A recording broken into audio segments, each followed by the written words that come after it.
No, it's not Tuesday, and it's not the channel members stream. No. Honestly, I just don't. I set it all up, outro video, intro video, and it reverted back to the Tuesday stream last week. How bizarre! How bizarre! Anyway, yeah, it's bizarre. Anyway, good evening. Welcome to Monday night's Airfix and Chill. I think we're episode 135 now. We're getting closer to 150. So another 15 weeks. 136, I think. No, it's 135, isn't it? 136. 136, are we? Yeah. You sure? 136. God, I even got that wrong. Oh dear. So I changed that. I thought it was 136. I thought it was 134 last week. Anyways, we'll get there. I'll change the title later. What episode it is doesn't matter. Anyway, good evening.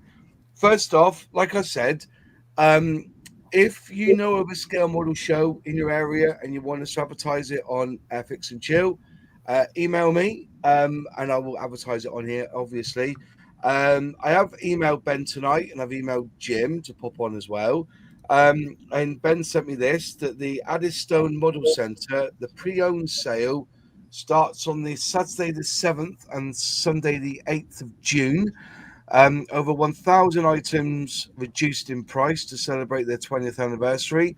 Oh. So if you want to look them up on Google, I don't think they've got a website or not, but if you want to go along and visit them, literally by the railway station. Have you been there before? Have you, James?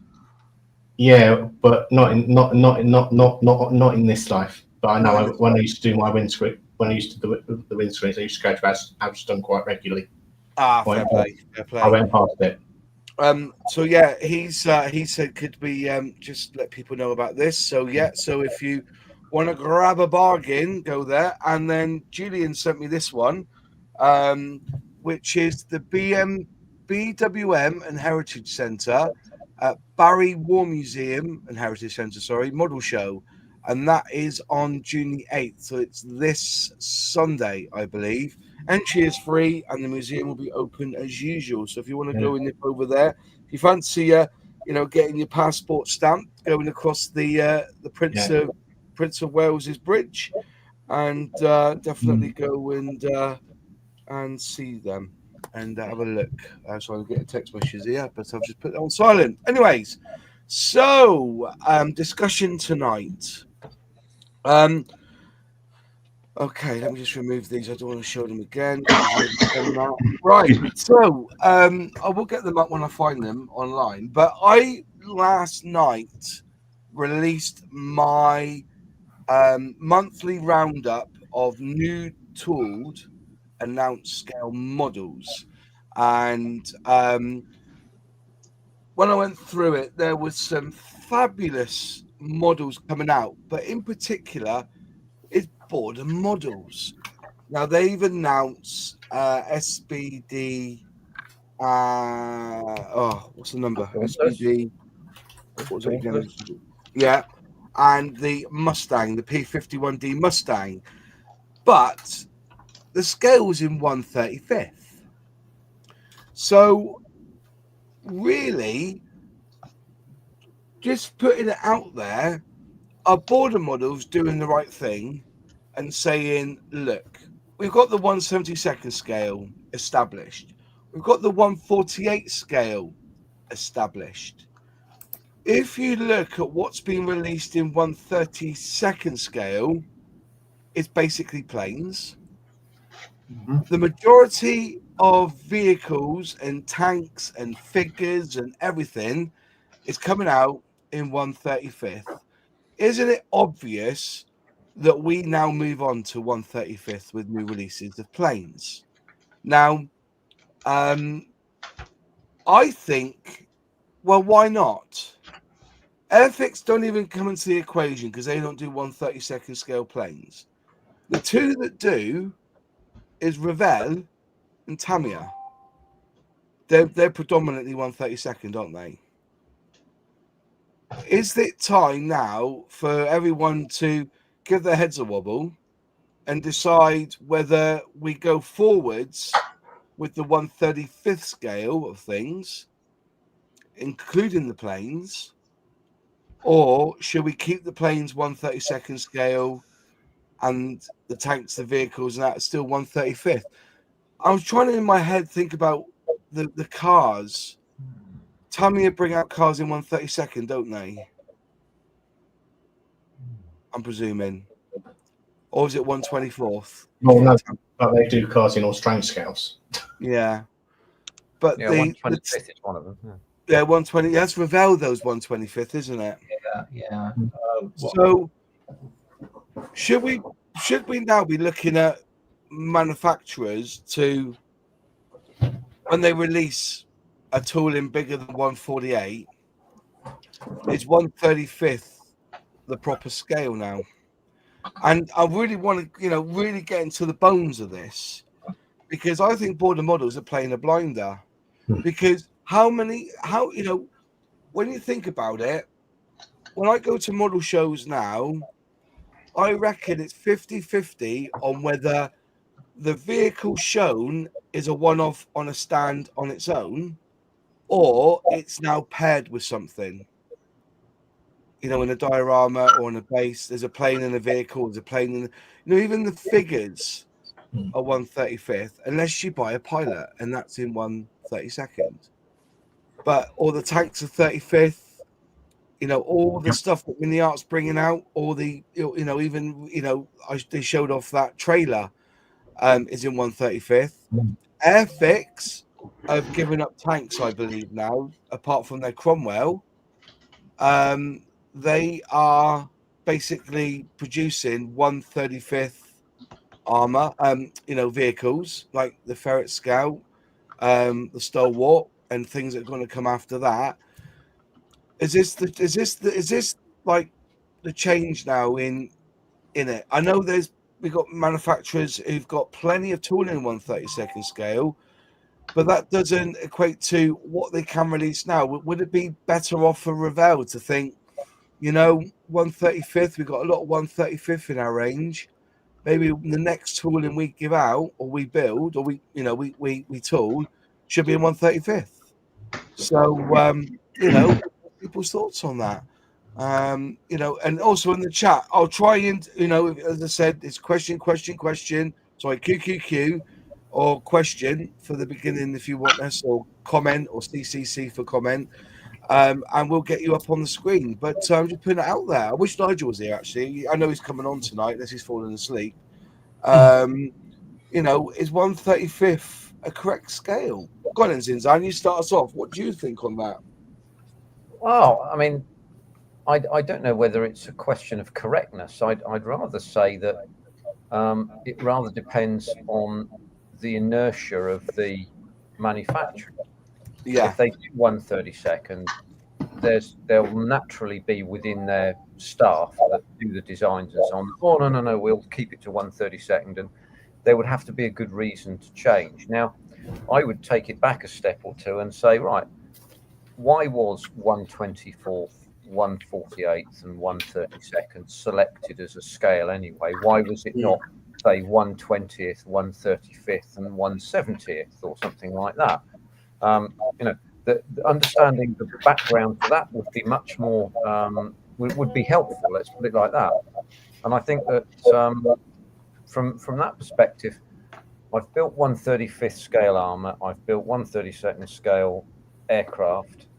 I've not put the two together, but I can understand why people would say, "Oh, well, I'd actually like to have a field tractor, for example, towing a Spitfire, and with the both being the same scale, now I can do that. Now I can add something else into my diorama, for example, if I want to do that, or my vignette. I don't know what the difference is. So, from my perspective, let's find out what the reason is for the 1/32nd, 1/24th, 1/48th scale selection, and then that gives us a way to perhaps decide from there. Your point about 1/35th being a sensible scale because we've already got 1/35th scale tanks and such like, and 1/35th scale aircraft would be a good idea. That fits with Border, and they've clearly made that choice, haven't they? Yeah. They I have. think That's exactly, they've put two fingers up and said, we're going to do it our way, and and we don't care. And it'll be interesting to see what manufacturers release in the next 2 years, with Border putting out the 1/35th scale planes. Because this isn't the first, is it? This is the third tooling. There's 1/35th when it comes to flight, I believe. Yeah. They've done the Stuka, they've done the ME109. Yeah, they did ME109. And they've done the Spitfire. Oh, they've done a Spitfire 1/35th. BB, yeah, Mark 5. They did the Mark 5, didn't they? Yeah. I mean, if you look at it from a point of view of a sort of a rivet counter like me, I suppose, yes, I suppose I am one of those kind of people. The detail wouldn't be different between 132 and 1/35th. No. It's not like it's not going to be. Well, it's not really noticeable anyway. Let's put it like that. And with the advent of 3D printing, the detail that you get on that kind of stuff is really significant anyway. So you're not going to lose anything from that point of view. So there's not. I don't see a lot of reason not to go to 1/35th, apart from inertia. Okay. I like 132, and couldn't give you any good reason why they like it. It's just because it's always been there. I always said that because I've just seen a couple of comments there about 1/35th. Yeah, I understand that the tanks that Airfix had in their supply chain were somebody else's tooling. The Cromwell's their own tooling. That 1/35th tank's their own tooling. The Cromwell, the KT. Yep, KT, the truck. And the Ferret, all their own toolings. All their own tooling, even though they were designed, or the tooling was manufactured by Academy. Yeah. The Academy is not allowed to release them under their own colours because the Airfix own the tooling. It was an agreement they had. So we had all these tanks, everything, and they did release a couple of 1/32nd scale tanks back in the day. But we don't see them at all. If you see them around, they're worth a couple of £100, some of them now, because they're such rare tooling. But when you look back, straight up the back there, you've got the Porty that they released. The QL Gun Porty. That back then was 1/35th, right the way back then in the late 70s, early 80s, I believe. Yeah, but wasn't that the Teleri tooling, Moss? It was Tomy originally. Tomy tooling. Tomy.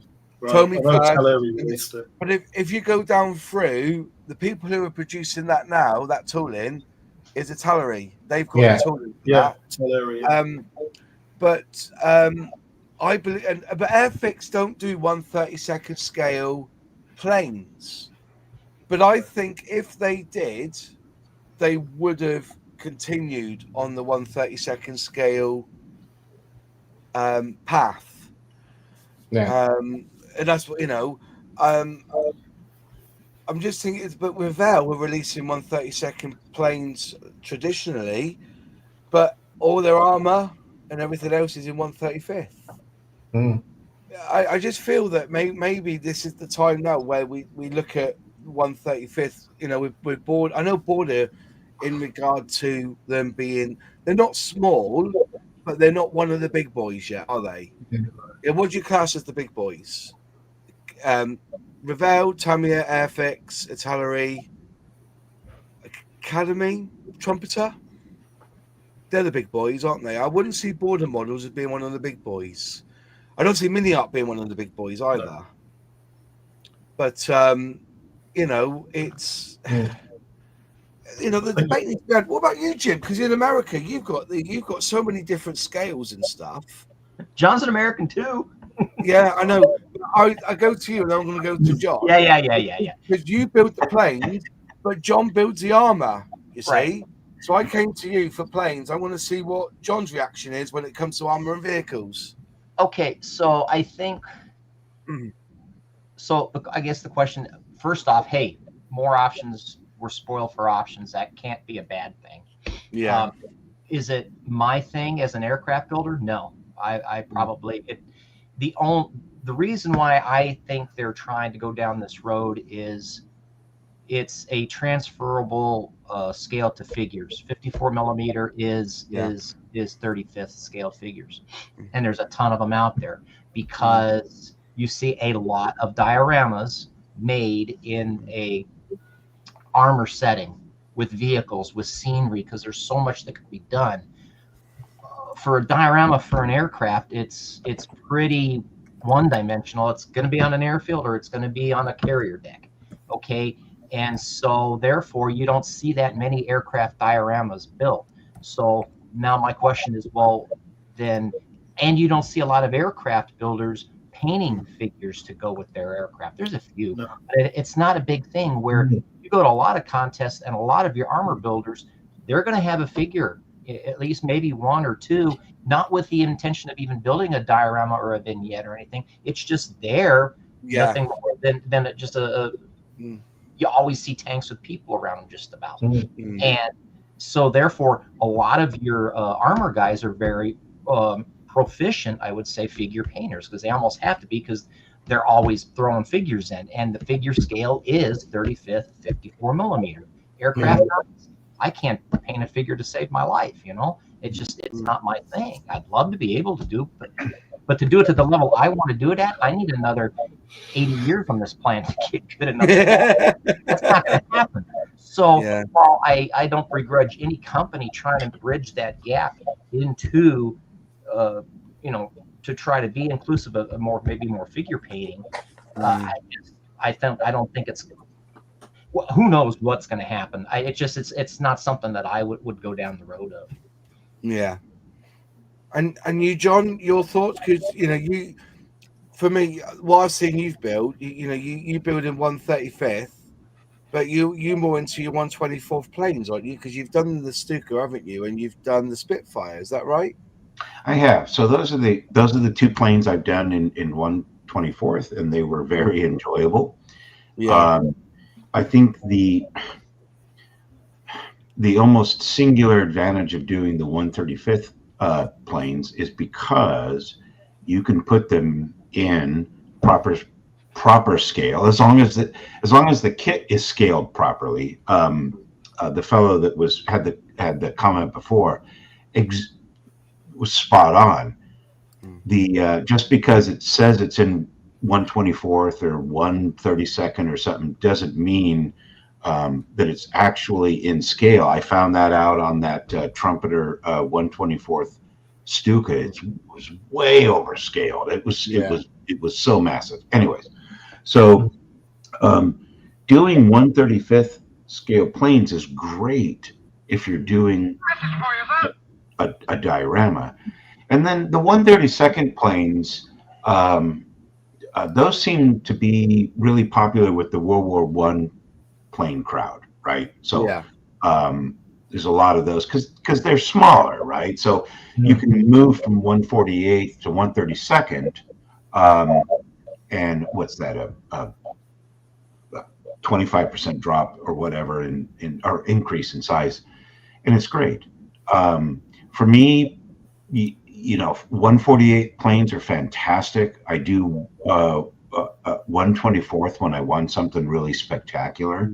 But really the only reason I would buy a 135th plane is if it was the only offering for that plane, or I wanted to do a diorama. Yeah. Yeah. It just feels that the options, now with the 135th, it's like, I'm sure I read somewhere there is a tractor. I think it's Thunder Models tractor, and for pulling planes, and they put on the box 135th on the tractor on the box, but inside on the instructions it says 132nd. So even they know there's this disparity in it. Well, it's like saying obviously Airfix did the 176 kits, didn't they? They re-released them as 172nd. They did.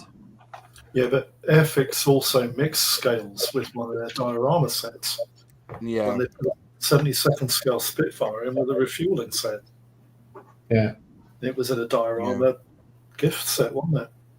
Yeah. Mm. I just find it a really fascinating thing to look at. When Born and Models said 1/35th, and you would think traditionally you would go to you would stick with the 1/32nd scale, but they've gone out, whether it's on a limb or not, I don't know. But also, would it be cheaper for them to produce a tooling at 1/35th because it's smaller than 1/32nd scale? There's a point to this. I was just looking at the numbers here. Yeah. So 1/24th, 1/48th, 1/32, and 1/72 are all multiples of 8. So they're all multiples of an even number. Yeah. Now, I may be barking up completely the wrong tree here, but if you started with a model that you tooled in 1/24th, having them multiplied by an equal and even number may make scaling them much, much easier. Mm-hmm. Yeah. Because it's a common divider, isn't it? And it's a very easy number because it factors down very easily. Same with 1/44th scale. Again, that's a factor of 8. Yep. So this may work, and it may be the reason why people went to 1/32 from 1/48th and 1/24th. Yeah. Rather than saying we'll go 1/35th because this introduces difficulties mathematically with scaling. Yeah. But my point being is that if it's the case that 1/32nd is the top scale, why are the manufacturers following Tamiya 1/35th with their armor? Why don't they just say, sod you, Tamiya, we're going to go 1/32nd with our tanks, our vehicles? You know what I mean? I think the answer to that may be cross sales, mightn't it? Because you might buy a set of figures in 1/35th from Tamiya to go with your, I don't know, your trumpeter model, perhaps. That might be the case. And that perhaps people make figure sets as a way of thinking to themselves, right, we can sell to our own customer, but we can also sell to other customers who like 1/35th scale stuff. So there's a way of maximizing your market share there. Yeah. But whatever's been said, we had this debate 20 years ago when Airfix released their tooling at 1/76 scale, and then when Heller bought them out and everything, Humbrol and they changed them to 1/72nd scale on the box, but they were still officially OO gauge 1/76. Right. So, but you can do that with 1/72nd because the difference between 72nd and 76 is so minute. But as Nigel was saying, we discussed it before, 1/35th to 1/32nd is quite a big jump. Yeah. Yeah, it's 9%. 9%. So I think when they released the Border models, released their 1/35th BF 109, I think it was on Flooring Models. I think one of the chaps had a 1/35th scale Border Models BF 109, and he had a Rebel BF 109 in 1/32nd. He put them side by side, and obviously the 1/32nd scale was considerably longer. Yeah. But it always makes me wonder why Tamiya never, once they got the armor going at 1/35th, why they insist on releasing tooling at 1/32nd scale for their platform. Is it just habit, or is it just Tamiya saying, we will build what we like and you will build it, Go on, Jim. So I want to say I heard a story. Could be completely wrong. That to me had made the decision to go to 35th based on nothing more than box size, and this was way, way, way back. Yeah, maybe in the 60s or so when they were started. I could be wrong, probably am wrong, but I do recall hearing something that's how they settled on 35th scale. It had nothing to do with a preferred scale or whatever. It had to do with the necessity with the boxes they had at hand. Yeah, there's a fair point to that, actually, because the difference in box size between a 132 scale box and a 135th scale box for the same thing may mean that you can fit 15 more boxes in a 40-foot container or something. Mm. And that way it's more profit. So But then that would, Let's go. but then wouldn't that then attract to the point of the planes? Wouldn't they have then made the planes at 135th then? This is what I'm trying to get at. And here's where my argument disappears beneath the waves, of course. Exactly. Yeah. Why did they not just do that to the planes as well to put extra in a container? And cost wise as well. It just seems weird that you hear people who say, "Oh, I wish I could put this vehicle with this plane with these figures," but because it's 32nd, 35th, unless the plane is flying above, so you've got that, so that these are small cows, but those cows are far away, sort of. You know what I mean? Whether that would work. I was at 135th. That'll work out all right, won't it? It's called forced perspective, and I've seen only one or two people do it, and it looks bloody good when it's done well. But yeah, I see what you're saying. That's interesting from Richard WL there, Jim. Tamiya went with the 35th because a tank in that scale and an average size would fit a standard electric motor and 2 batteries. The earlier releases were all electric in Asia. There you go. There we go. Now we're getting to the truth. Mm-hmm. There you go. We've gone from Matthew, Mark, Luke. Now we're into John. Do you know what I mean? Yeah. That sounds plausible to me. Yeah, your standard can motor and the 2 batteries. Yeah, they generally had a gearbox as well, didn't they? Gearbox, yeah. Oh yeah. Where's my motorized tank? And then they obviously went over to the obviously scaled down radio, what looked like radio control car, and did stock racing with them. Indeed, yeah.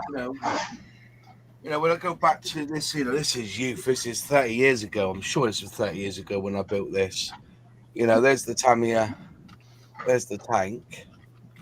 So I've lost the barrel for it actually, but if you look at that in 135th scale, that's just perfect, isn't it? The way all the gubbins are worked inside, and I'm sure that there was a cog. There is actually. So you fit that on there, and the motor will turn the turret as well. Oh, sweet! Is that the meaning of the gearbox? Is that the one you meant? No, the drive motor gearbox for the 135th tanks had a little. It was a little single drive both rear wheels simultaneously, then in the 125th scale you could get a Centurion that had 2 gearboxes and a little box on the end of a set of wires, so that you could drive this thing with the motor and the batteries inside the control box, and you could turn it around corners and do all sorts of things with it. Yeah. I enjoy. I still remember getting all the wiring all done and everything. It was a pleasure. And the best thing is that this is the beauty is that the batteries came out. You see that it's 1 or 2 motors on the front there. It's 2 motors there you go. there. Yeah. And there's all the gubbins. But I think when I built this was all together. I didn't have to do it. This was all wired together. I just had to put it in. I don't remember it made. Does anybody know what year this tank was? Does anybody know what year the tank was? I've had it. I put out the attic ages ago to have a look.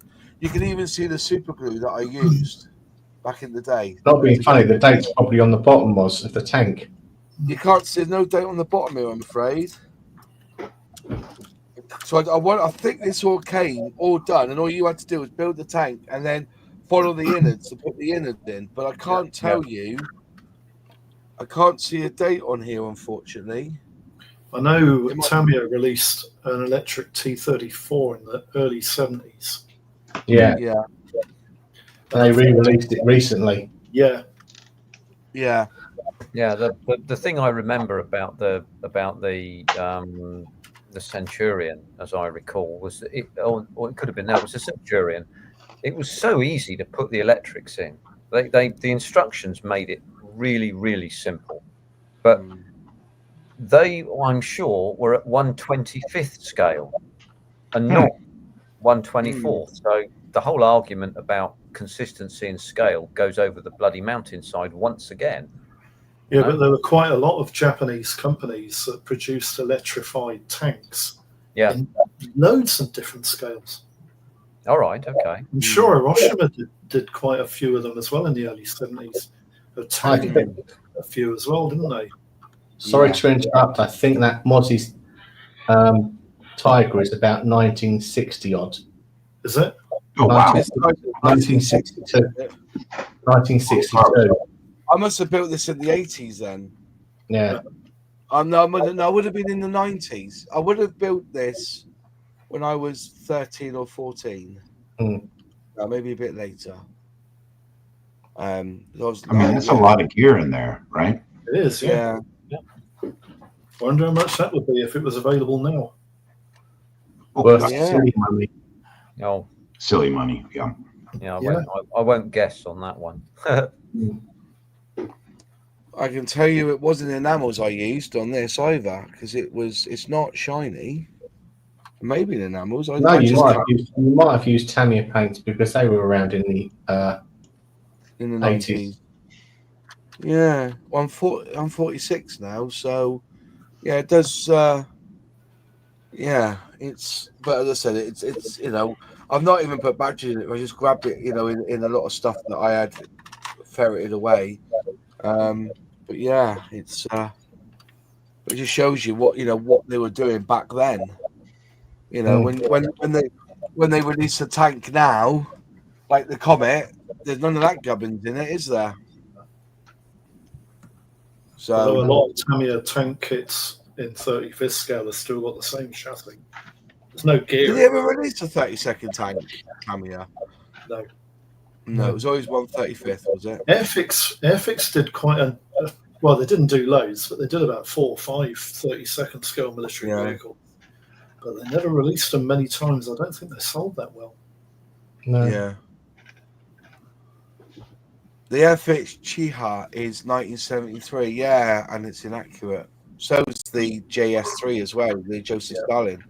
So is the T-34. It's not long enough.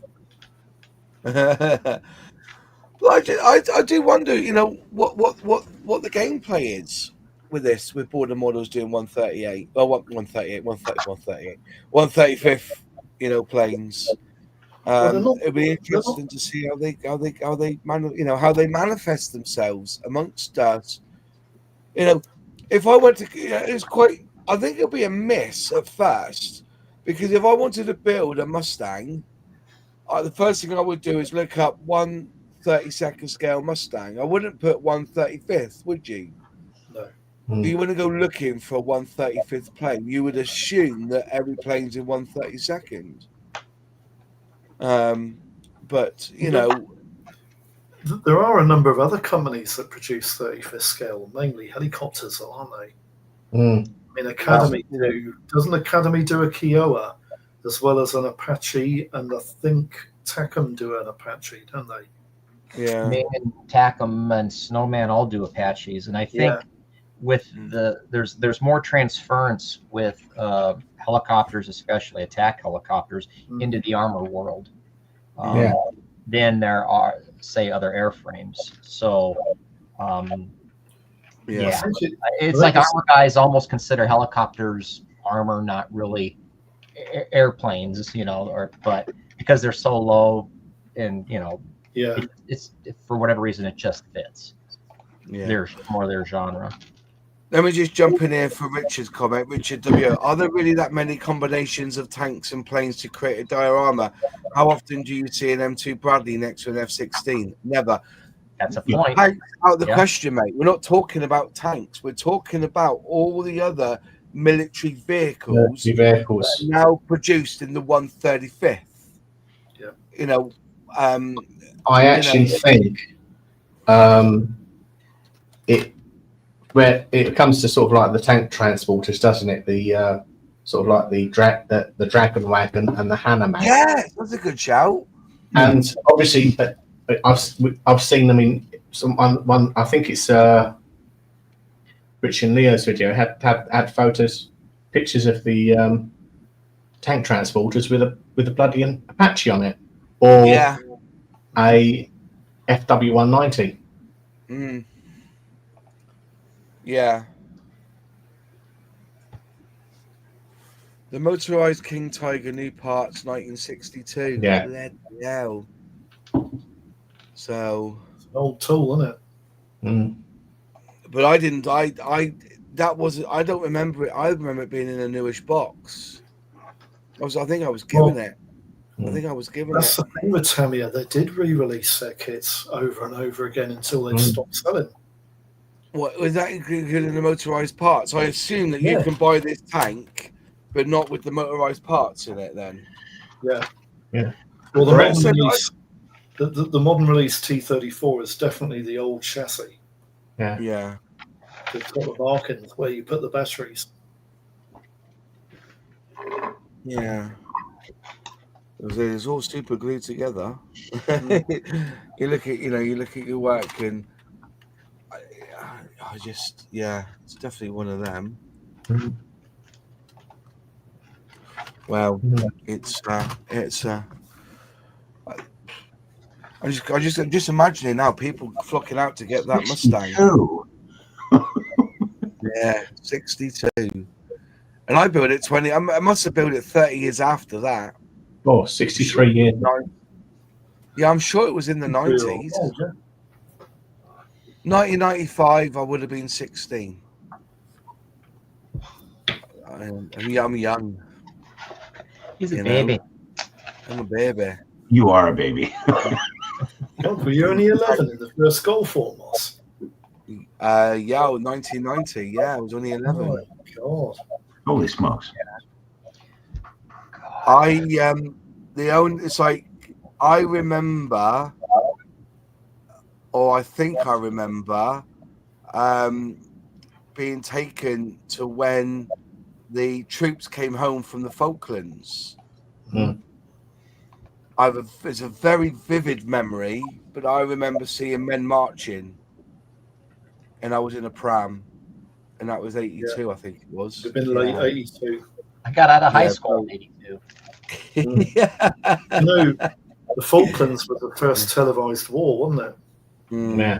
Yes. Well, Vietnam was televised, I suppose you could say. And, No, it was live on the news. You used to watch the news and watch the live. Weird. The Falklands.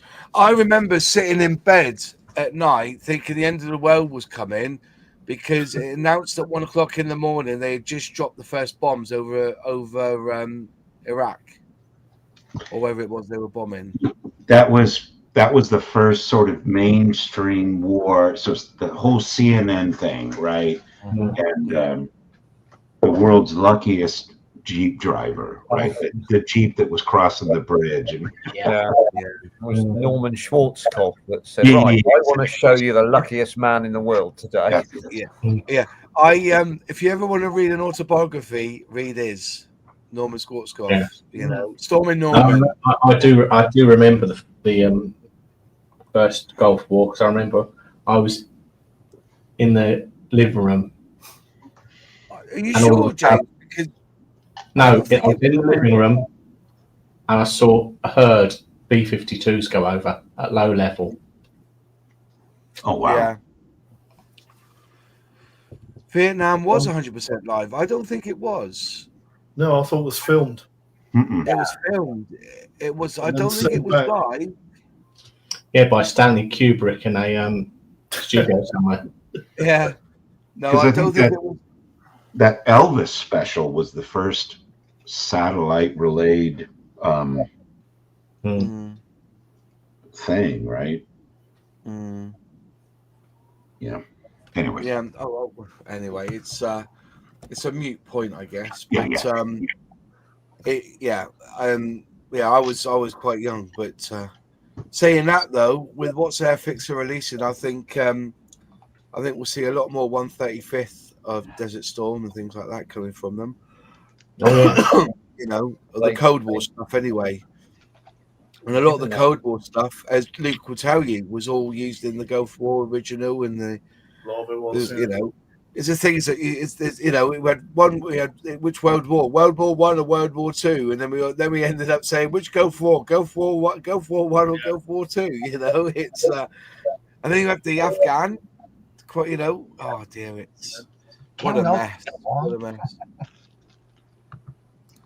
That Tiger mods you have as a re-release in a black box, like their 48 kits, but had new updated motors and electrics. They did King Tiger, Panther, and Jag Panther.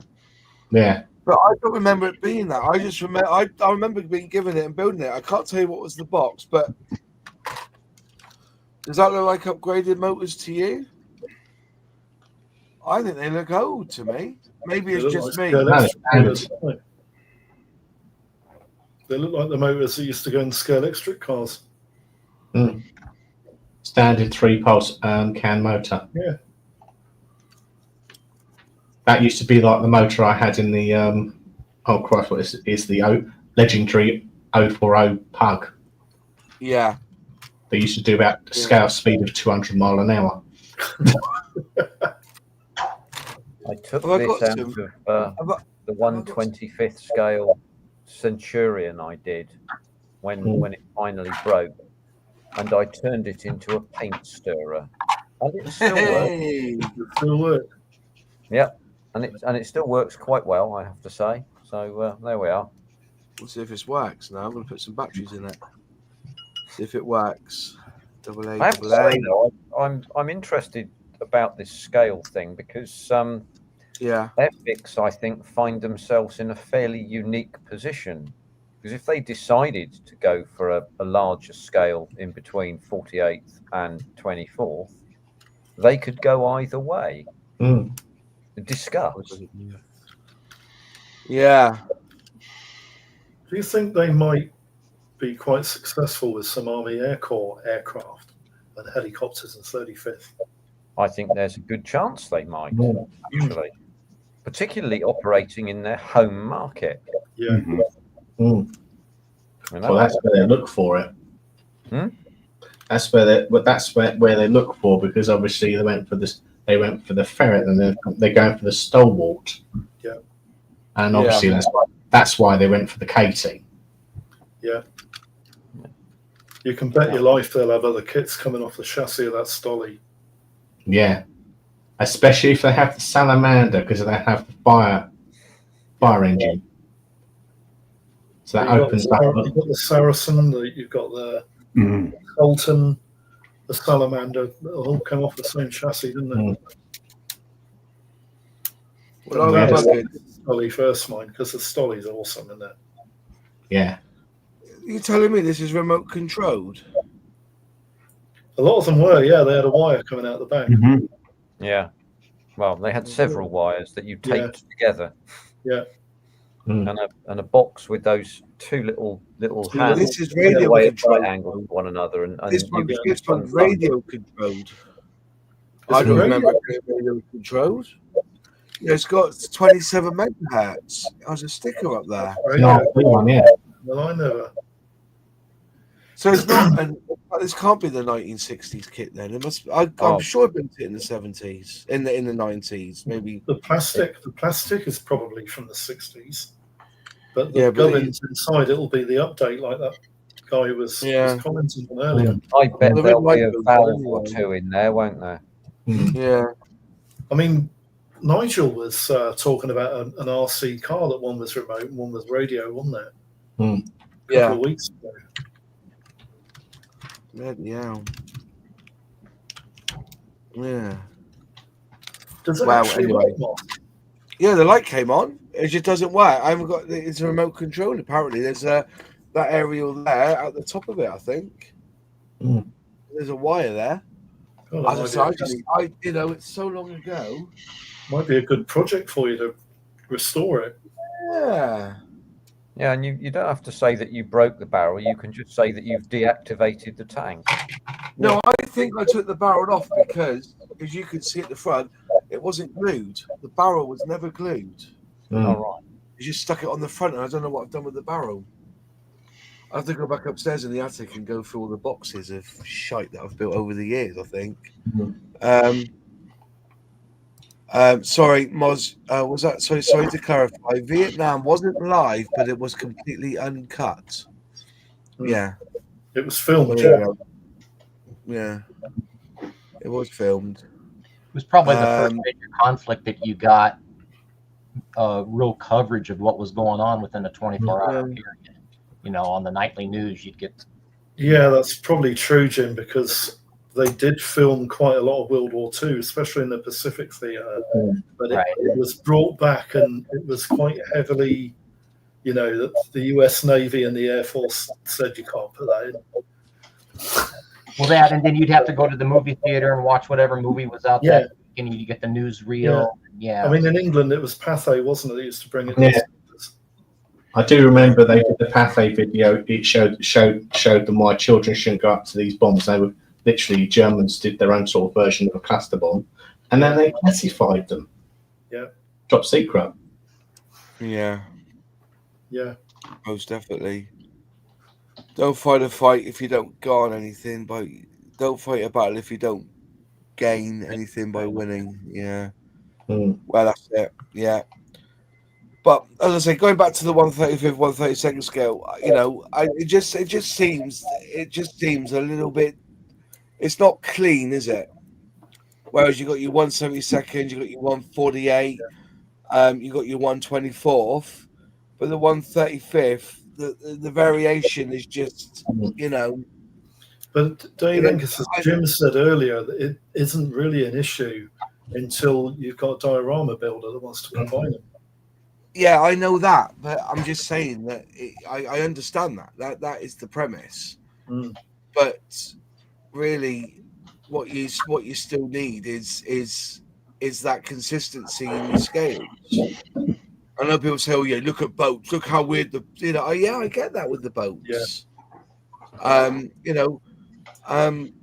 But then again, when you're going to put, a 140, you're never going to build a 148 HMS Ark Royal, are you? And then put a 148 Land Rover on it. Yeah.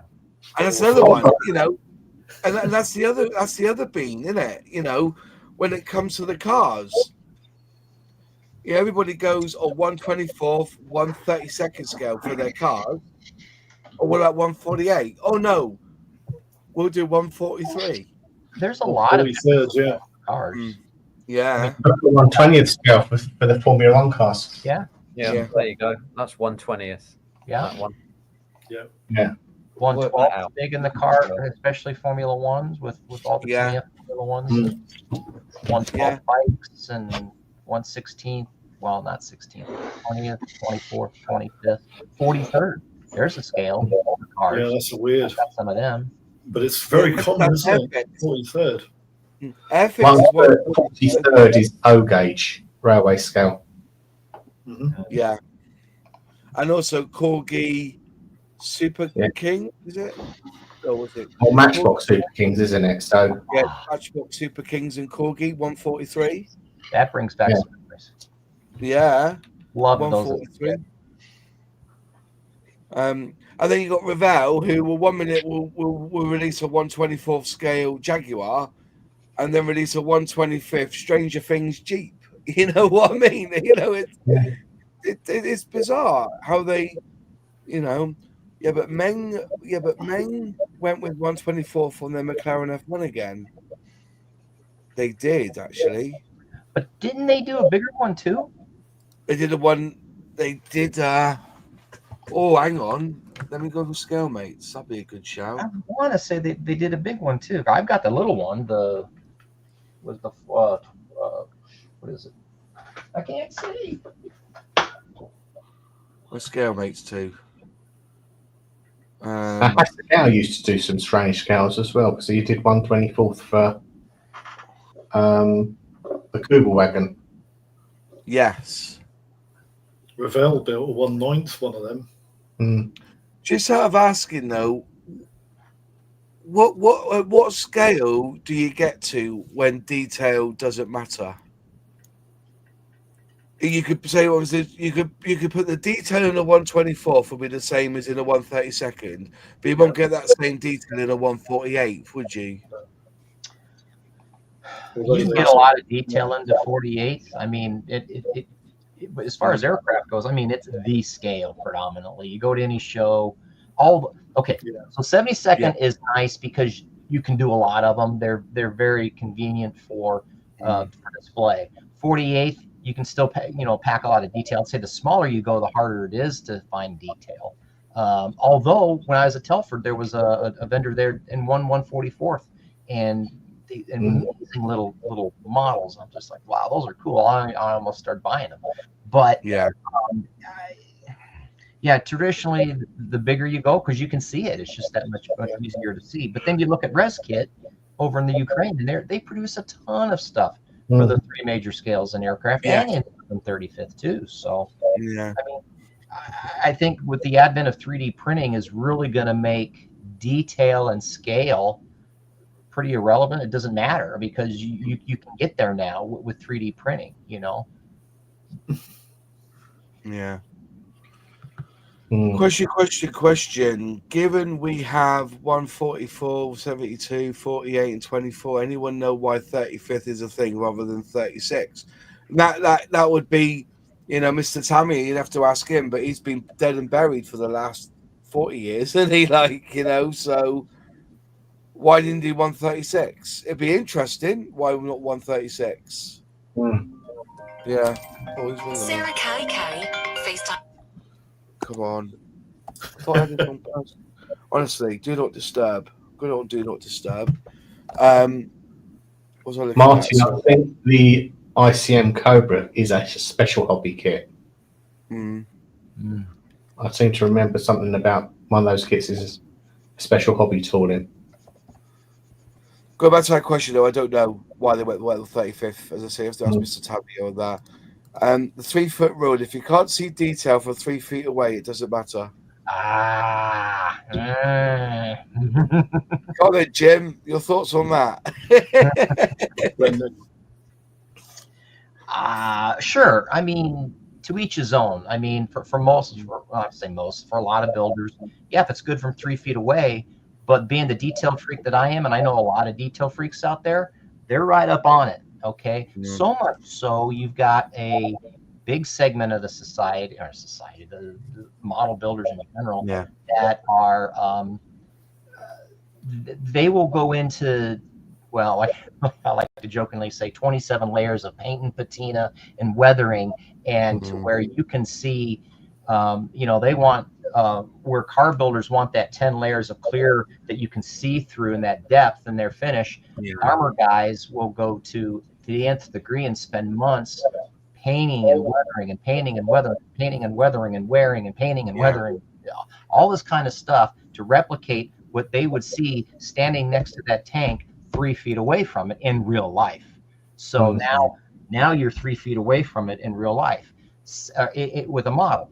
Same thing with aircraft. You'll get a lot of guys, and this is the subtlety line. Okay, when is too much? When do you cross that line? And you see a lot of guys, gals, people, when they're modeling, they'll show you a picture. See, it weathers. Planes weather because they don't like the toy-like appearance of a plain finished aircraft. Okay, but then they go helter-skelter way the heck over here, and a whole plane's chipped up, and it's got 3 levels of chipping, and it's got dirt and streaks, and it's just like it looked like it flew through an oil field. It's like, can we meet in the middle somewhere? Okay, because standing 3 feet away from the real thing, that stuff it's still there. You can still see it, but the real magic is to transfer that in scale to where you're looking at that thing from. Because again, when you look at an aircraft in 48 scale, you have to view it with the mind's eye that you're looking at it from 48 feet away. Some guys say, well, you just can't see that. Well, you kind of can, But you don't want to replicate that on your 48 scale model like you're 3 feet away from the real thing and overdo it. So there's that balance of like they say about color and scale. Well, it's not only just color and scale, it's all those techniques in scale to where it doesn't look over the top. Saying that, Jim, I was watching, I think it was Adam Savage's Tested, whatever it's called, his thing, and he was showing off models from the Star Wars franchise. And if you actually look at those models, because they're on screen, if you look at them close up in real life, they look dog shit. But because they're zipping across on a screen, they were made for the film industry where you're taking a movie and on 35 millimeter film and it doesn't. The purpose of that model is look cool.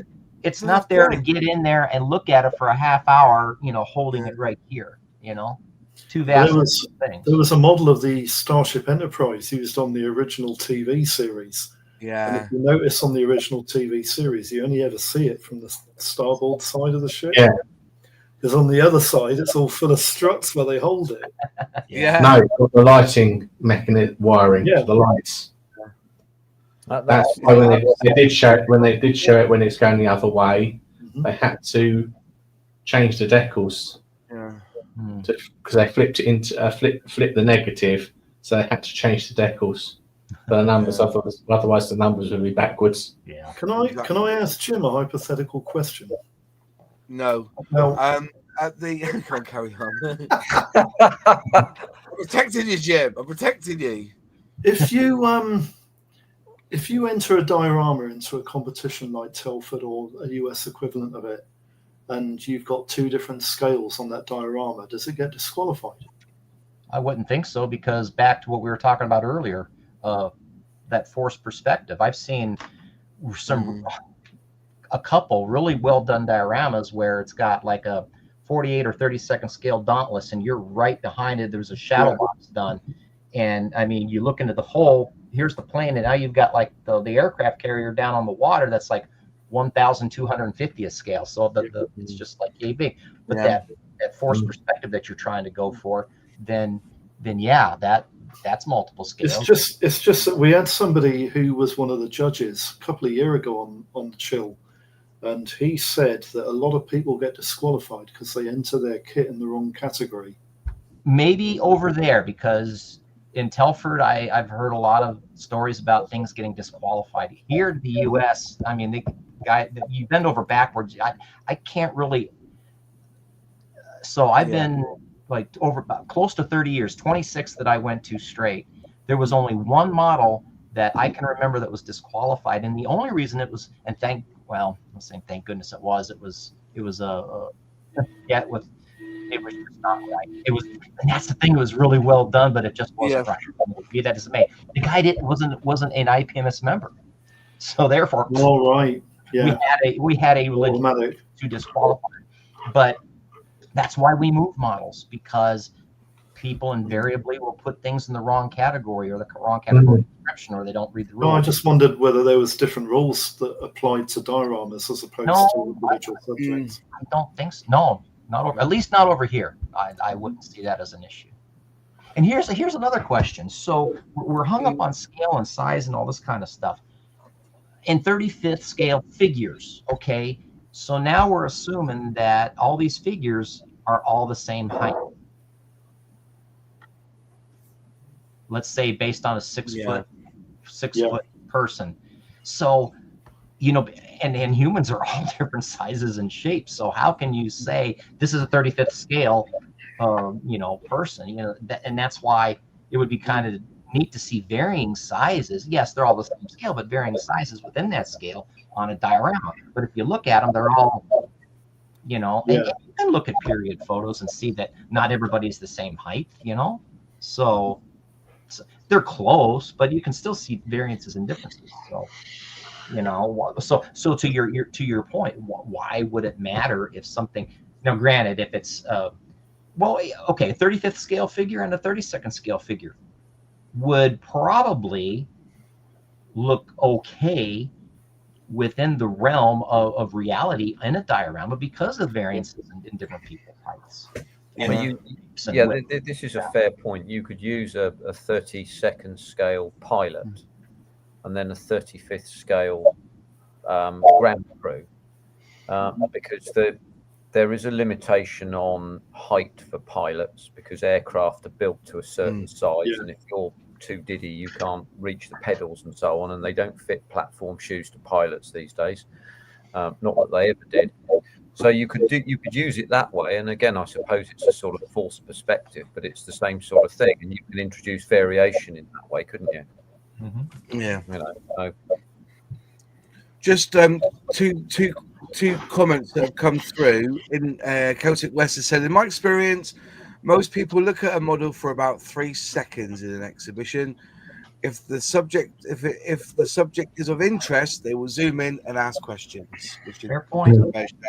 and especially if you've got a nice Bentley blower that you've built, and and they ignore the flankers here, Celtic, and I know, mate, and then Jared said, I'm pretty sure that when the Telford comp manager was on, he said he encourages judge to place a model into the correct category if previously wrong. Yeah, that's true, but there was a caveat to that, wasn't there? That if the judging had started, they couldn't change it, could they? No. But that's why he said there were quite a number of people disqualified because they had a 1/70th scale kit. Yeah. In a 1/100th scale to 72nd. Something like that. It's too big, wasn't it? Yeah. Because, when they spot it at the beginning, they do it. But I'm sure that once the competition starts, if they realise that it's in the wrong category, you're in the wrong category. Go on, Jim. True story. So in one of the 3 years I was head aircraft judge over here, I spent one Thursday night. So our judging's on Friday night. When it starts Wednesday afternoon, by Thursday evening, the room closed, and I got in there with 6, 7 other guys, and we went through, and because there was a few that will come in on Friday, but the bulk of the entries are in by Thursday night. Yeah. Went in, and we were in that model room until past 1 a.m., going through every category, making sure everything was where it was supposed to be. And, we judges used to get a lot of grief for picking up models and handling models during the judging process. And while it's allowed in the rules, we try to limit that. But we picked up and handled, I can't tell you how many models just to get them in the right categories. And there was quite a bit of movement. Not only that, splits are also done, and that's a whole different kettle of worms. But it's just it's a real nightmare to make sure everything's where it's supposed to be at a certain point. You don't want to wait till the end because now you're way behind the 8 ball. So now you've got when Friday morning opens, everything where it's supposed to be. You can kind of monitor when things come in the door and keep on policing those few that come in and get them where they're supposed to go. Yeah. But yeah, we really, really don't want to disqualify. At least over here. In 132nd Master Race, LOL, all the 135th airplane shenanigans is all Nigel's fault. Yeah, definitely. And Luke. And Jared just said, I'm enjoying Jim's input a lot. Well, do you have a competition at your scale model show, Jared, at the at Weston at the end of the month? I don't think they have a competition, so yeah, it'd be interesting. If Nigel pops in, I'll get them to ask this question. Did you see the Helldiver that he announced in 135th last week? Yeah, it's on my video, and the Mustang as well, I think it is. No, it's not. It's not a Helldiver mod. It's a Devastator. Dauntless. Dauntless. Sorry, Dauntless. Even I can't remember. Which begs the question: watch and see if they don't do an American deck like they did with the Japanese deck. Yeah. Yes. That might be something. Either do a Saratoga, do a Lexington, or a Enterprise flight deck. Yeah. Who was it did the American supercarrier deck for the Tomcats and the Hornets? Was that Tamiya? I think Tamiya did a deck for one of their Tomcats, didn't they? Yeah, it was Tamiya, wasn't it? Yeah. 32nd or 48th. So that you maybe well, did they do it specifically as a kit, or are you talking about the printed sheet that's in the F? No, it was a boxing for one of their US naval aircraft, and it came with the boxing came with the deck. It was basically the ramp that come up behind the jet nozzles and the section of deck the aircraft sat on. But you could also get the kit without that. Scott models did that. Mm-hmm. I don't remember Tamiya doing that. I'm sure Tamiya did one for their Tomcat. That's a good one, Wayne.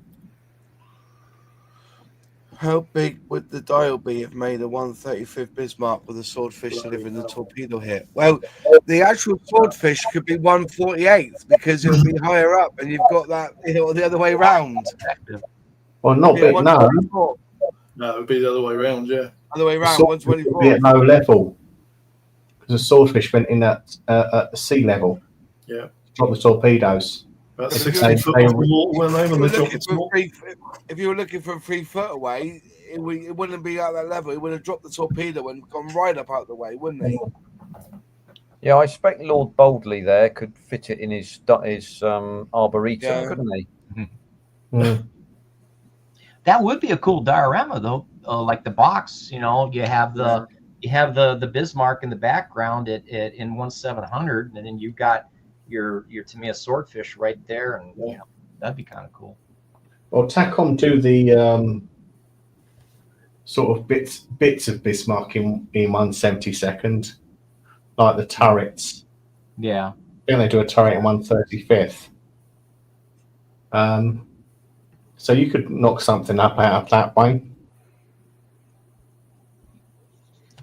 Bendito saying, evening chaps, not on tonight, is not feeling the greatest today. My 2 pence is standardized scales are better, at least for ships. Yes.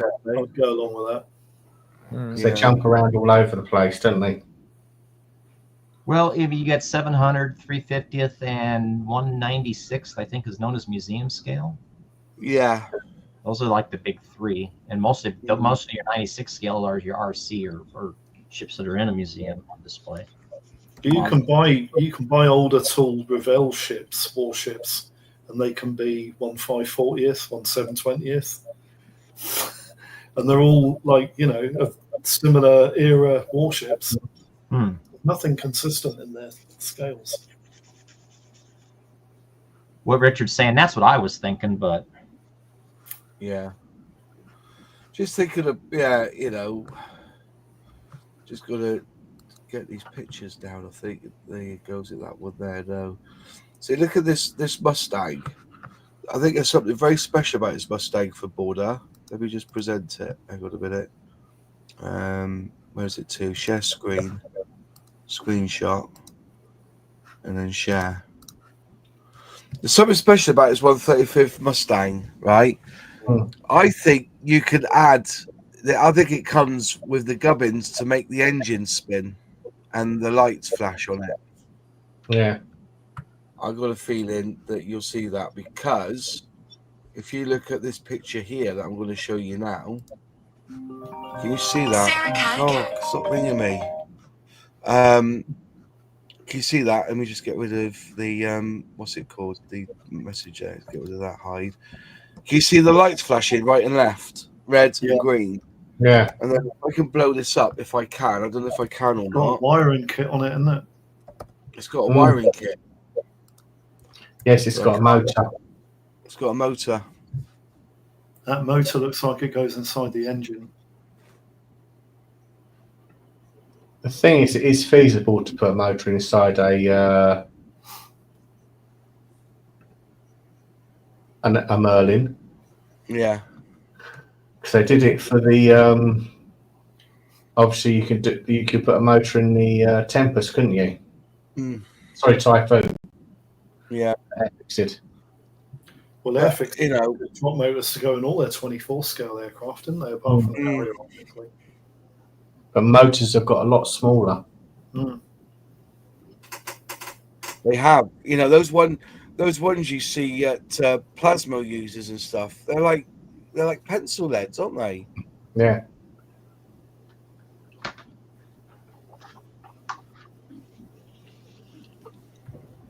Yeah, it does look quite special. Yeah, it does look a little bit special with the engine and that. Anyway, Nigel's in. Hey, Nigel, you all right, my friend? Hello. Hello. There's a Evening, Nigel. question back here. Hang on. Ross has sent me a message and said, "Are you coming in? We got a question." Yeah, got a question. Border just got help from Verifier. Did you see the Helldiver they announced in 135th last week? I don't remember seeing the Helldiver announced, unless Verifier did. Did Verifier announce a Helldiver? Border just got help from Verifier. Yeah. Is there a link between Border and Verifier, Nigel? No. I'm trying to think who. Sorry, Richard. Which Helldiver are you talking about? Because I don't think there wasn't a Helldiver. There was a Mustang and the Dauntless announced by the problem Border. the problem with Border model, they're the total opposite of Airfix. They announce stuff and like 2.5 years later you see it. Yeah. Airfix, they keep it all to their chest and then announce it the next time you get it. Yeah, they're like Airfix are like the Freemasons, aren't they? Yeah, they're secret. But yeah, I mean, Border model announced a Zero, over 2 years ago, and it's still available in the UK as far as I know. I know the title of this stream is like 35th. Yeah. Most people are asking like, why? Why are they doing all their kits in 35th? And I'm kind of the same. It makes sense if you want to do a diorama with a Stuka sat there with a Kuba wagon next to it or something. Yeah. But I would much rather they'd done a 32nd Kuba wagon than a 35th Stuka. If you know what I mean. Even though that 35th Stuka is probably the best kit I've ever built. I don't get it. Yeah, exactly, Nigel. So why would Border go, hey, let's make the aircraft in 35th instead of making if this truly is the logic behind figures and all this kind of stuff and airfield support equipment, why not go the other way and make the other things up to 32nd? Why make the aircraft down down to 35th? Yeah, it just seems they're going to do a 35th scale B-17. They're going to do a 35th scale Heinkel 111, a Dauntless, a Helldiver. Why? You know, they did their Akagi 35th scale deck. Why didn't they do a 32nd scale one so we can put all of the beautiful 32nd scale kits we already have? Because they want you buying their 35th scale aircraft to go on that 35th scale. It just seems, but you do have to be a little bit careful, and I don't want to go down the road, but you have to be a little bit careful with what you say. Yeah, like you said, I don't get it. I don't understand why they went down this 35th scale route. I can understand it, one or two models, but you know, surely rather than do a 35th scale B-17, do a 32nd scale American refueling truck, a Jeep, you know, a Dodge. You know, give us a load of 32nd scale that we can put with our other models, rather than force us down the road of. I don't know. I mean, they are beautiful models. The only thing I will say is, I don't have the kit. I'm only talking from what I've heard people say. It's like their 35th scale Spitfire is a copy of the Hobby Boss Spitfire, and I don't want to get down, you know, libel routes and all that, but this is what I've heard people say, and they've basically made the same mistakes that Hobby Boss made, whereas the fuselage is too fat, the windscreen is too wide, and it's like with their Yamato, there's issues with their Yamato. It's a bit.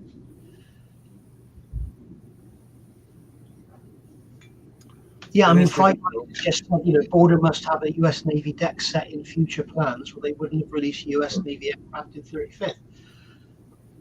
Having said that, they haven't done anything other than a Kagi, and they've released loads of other 35th scale aircraft. So, Yeah. I mean, yeah, I just wish somebody would do a bloody 30-second scale Matador refueler. Yeah, that would be nice. Yeah. Does anybody know if Dogfight Models is plastic or resin? Dogfight. Yeah, there's a company called Dogfight Models, and they're bringing out a BF 109 V1.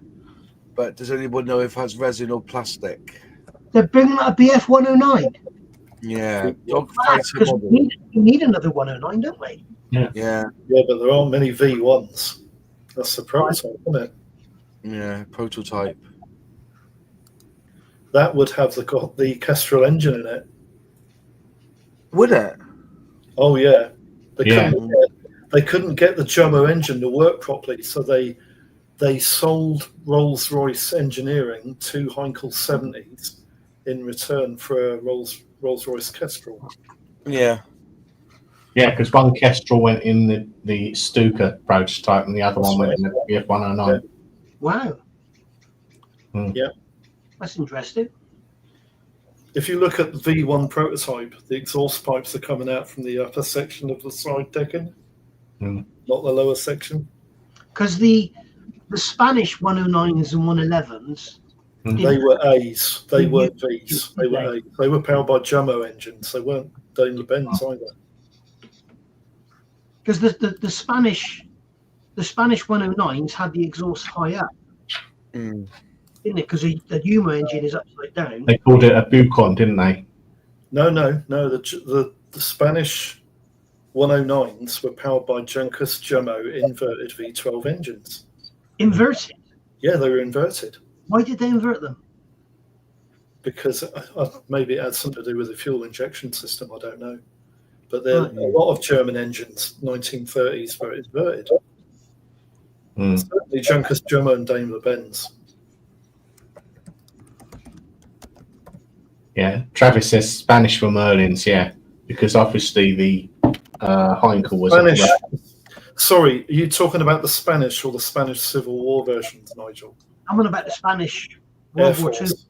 They were Buchans, yeah, they were powered by Merlins. Although the first versions weren't, the 1101s, they were powered by Spano engines. Right. I know all of this because I'm just about to release a video on my channel. It's all about the 109. Oh, nice. 2 years in research it's been. Holy smokes. Yeah. And you can guarantee there'll be lots of YouTube people on their keyboards telling you you're wrong. Oh, yeah, there will, but I've cross-referenced everything. You can't believe everything Wikipedia tells you. Yeah. Oh, God. No. It was the same with the Border 109G. It was essentially the trumpeter one, Travis Thompson was saying. Oh, right. Yeah. The Dogfight Models is plastic, fair enough.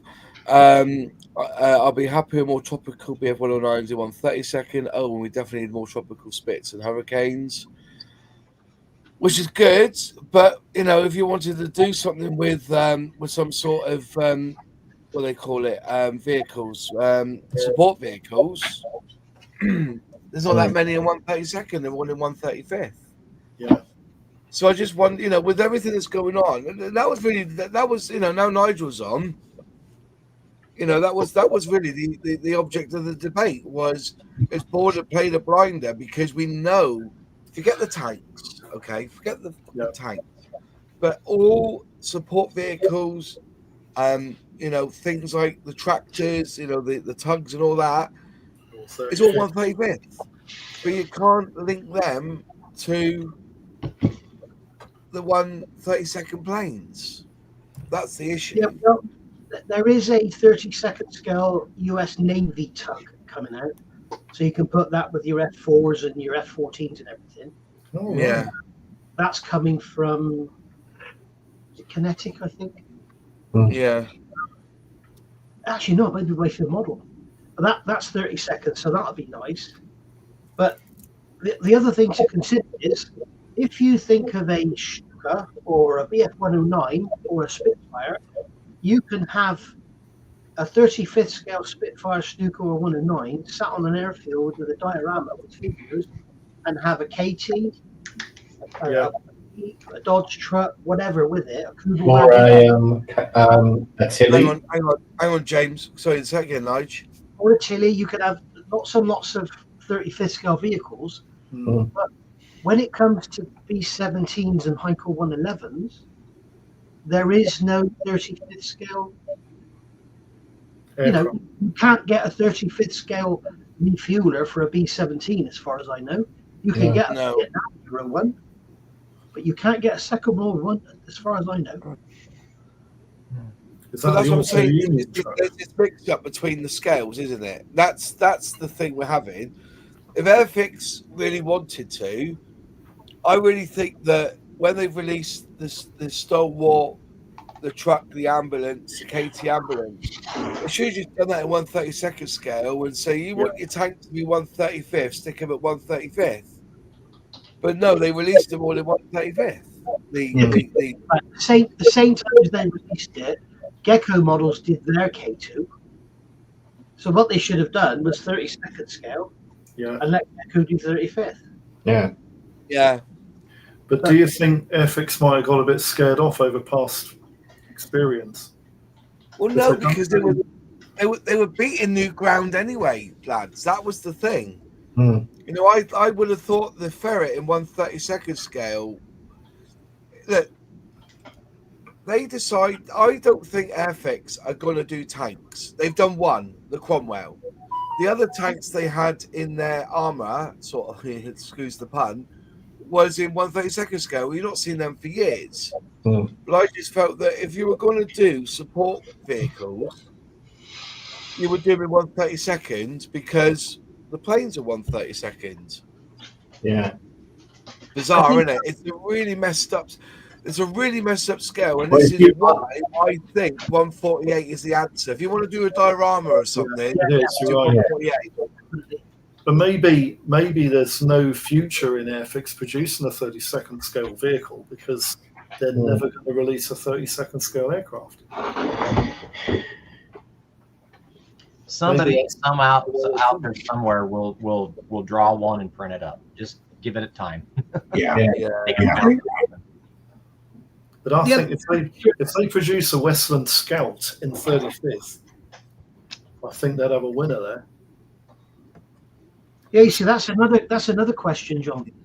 Why are helicopters all 35th? Yeah. With Trumpeter, Kitty Hawk, they're all 35th, all the Academy. And yet Revel came out with a 32nd scale Lynx. What was that all about? Probably to go with all their other 32nd scale aircraft that they released through Matchbox buyout. But nobody else has done that. You know, it's the thing is, you're going to get, why have they done this in 35th? And you're going to get, why did they do it in 32nd? You can't win. They can't manufacture. People are never satisfied. I think maybe bought a model of they've hit the nail with something because they're producing something that the armor guys want. Yeah. Yeah, helicopters, like I was saying earlier, especially attack helicopters. That's one aircraft that a lot of your armor guys are interested in, and that they would build. Where they wouldn't normally build aircraft, they would build something. Who's the company that does a 35th scale Chinook? There is somebody, isn't there? Trumpeter. Yes. Trumpeter. Yeah. Trumpeter with 35th. I've got one here. But you see, ICM answered all everyone's prayers because they released the Cobra and they did 32nd and 35th. Yeah. But well, that's like Copper State Models as well, though, Nige, isn't it? Copper State Models have done the motorbikes, the little motorbikes. We've got here. There it is. There.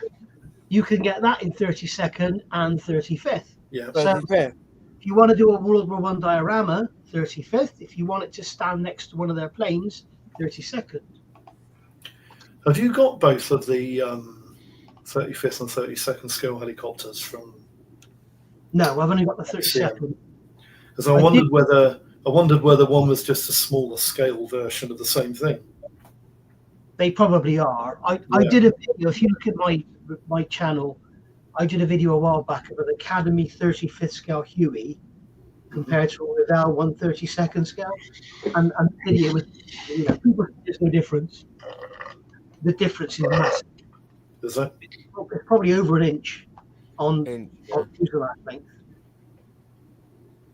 Yeah, it's quite a lot. Ask any lady. Well, that's an inch, isn't it? Yeah, about that. Yeah, it's about that. Yeah, I keep saying that 6 inches. No, it's not.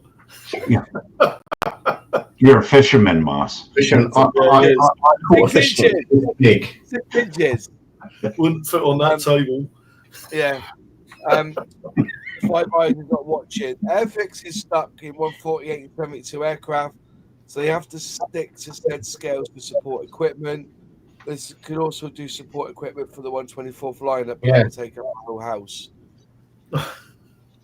I just don't know why Revell don't just say, right, we're producing 132nd scale planes.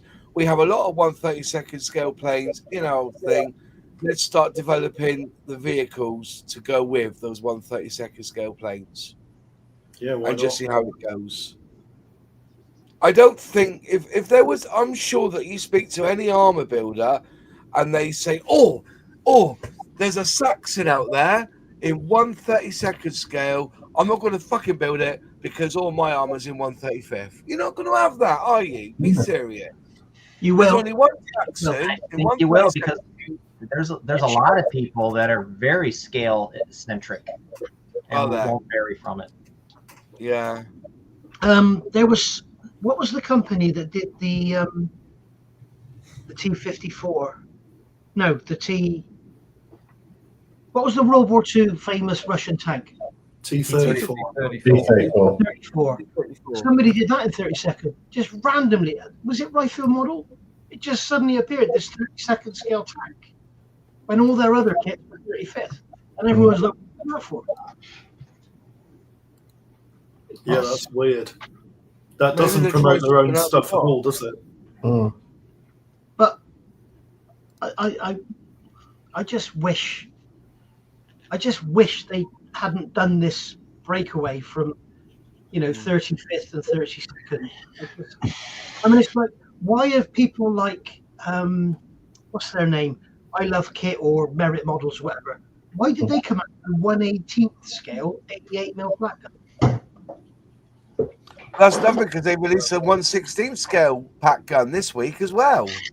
Why I Love Kit? They do a 1/18th scale. I mean, I don't know.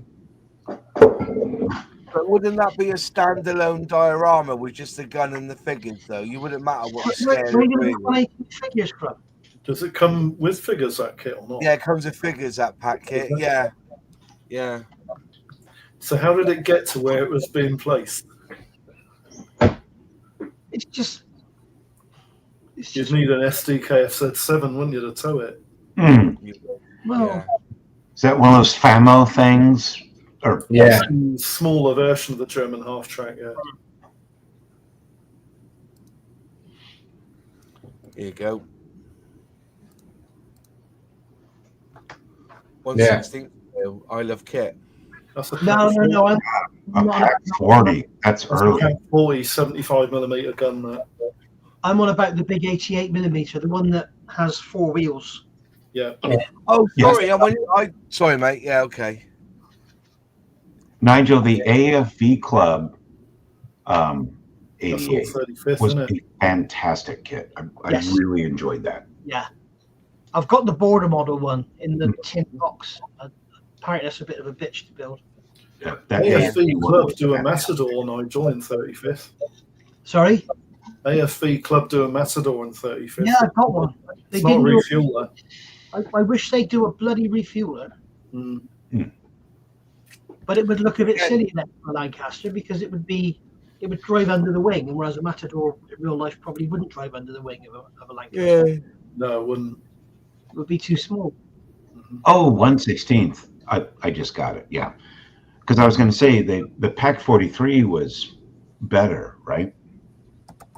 Or That gun Came was the later. most successful anti-tank gun of the war. wow.